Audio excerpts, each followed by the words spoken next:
예, 안녕하세요. 정신과의사 김석대입니다. 제가 그 직업상 많은 사람들을 상대하는데 사회 원로되는 분들, 큰 업적을 이루고 큰 가정을 세운 분들, 이런 분들을 많이 만나봅니다. 그런 분들을 만나서 그분들을 도와드리려면 그분들에 대해서 자세히 알아봐야 됩니다. 그래서 가족들에게 물어봅니다. 아버님이 평소에 성격이 어떠십니까? 보기 참 점잖아 보이시는데요. 이렇게 얘기하면 그 자녀분들, 그 부인 되는 분들 하나같이 하는 말이 있습니다. 아이고, 말씀 마세요. 남들에게는 잘하지요. 가족에게는 형편없습니다. 아주 폭군입니다. 독재고요. 아마 열에 9은 더 될 겁니다. 그런데 저는 그 말씀 들으면서 생각합니다. 과연 아버지들이 가족을 대하듯이 남들을 대하면 그분이 과연 직장에서 살아남을 수 있을까? 사업에서 성공할 수 있을까? 가족을 믿듯이 남을 믿다가는 아마 여기저기 속아서 패가망신하기 좋을 겁니다. 가족을 대하는 태도와 남을 대하는 태도는 달라야 마땅하지요. 그런데 그것이 자녀들이나 부인에게는 큰 흠이 되고 큰 괴로움이 됩니다. 언젠가 제가 그 누구에서 본 것 같은데요. 세상 사람들이 제일 좋아하는 단어가 뭐냐? 순서대로 기쁨, 사랑, 희망 뭐 이런 좋은 단어들이 많이 있습니다. 그 중에서 가장 좋은 단어가 뭔가? 어머니라는 단어입니다. 공감하시죠? 어머니라는 말을 들으면 마음이 편안하고 화가 가라앉고 스트레스가 풀리고 참 평화스러운 느낌을 가집니다. 그런데 아버지라는 단어는 100위 안에 없습니다.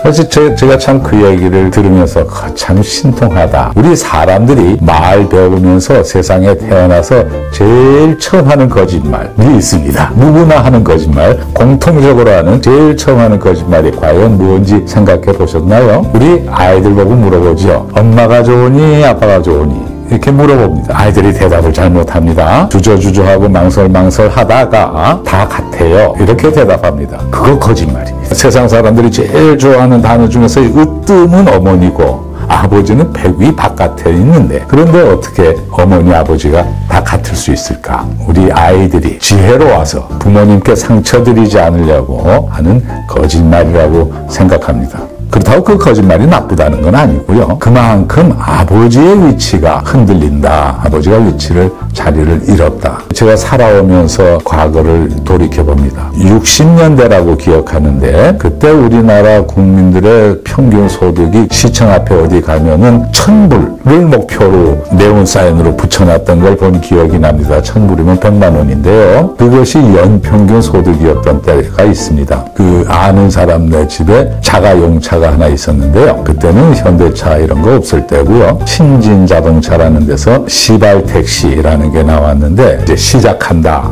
시발한다 하는 그런 거죠. 미군집 차를 갖다가 개조해가지고 만든 그런 택시가 있었습니다. 그 집에 자가용 자동차 번호가 몇 번이었는가? 그거 지금도 기억하는데 서울 자 254번이었습니다. 그 댁에서 그 자가용을 가진 것이 254번째였다는 얘기죠. 그런 시절이 60년대였습니다. 그때부터 일을 해서 열심히, 정말로 열심히 베트남에 가서 싸웠고요. 중동에 가서 일했고요.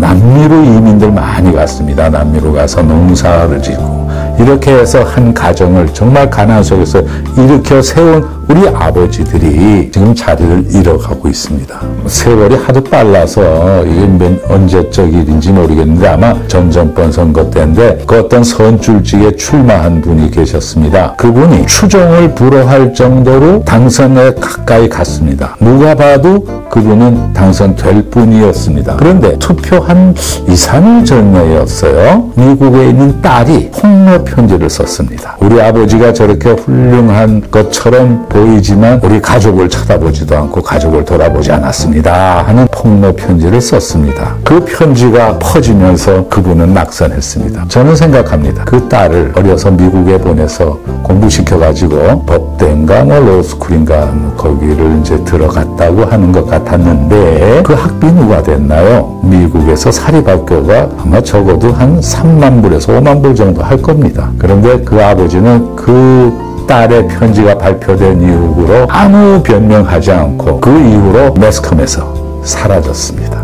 지금 아마 조용히 일하고 계시리라고 생각합니다. 자, 우리 이거 한번 생각해 봅시다. 우리 남자들 군대 가지 않습니까? 군대 가면 이제 특수훈련 받습니다. 특전사 훈련이라든지 유격 훈련이라든지 이런 거 훈련 받으면요, 그 훈련 교관이 정말 무섭습니다. 꿈에 올까봐 두렵고요. 염라대왕 같은 놀라운 위력을 가지고 있습니다. 정말 저 사람만 없으면 세상이 낙원같이 보입니다. 그 사람을 두고두고 나쁜 사람으로 기억하는 사람, 우리 군대 갔다 온 남자들 중에 없을 겁니다. 이렇게 얘기하죠.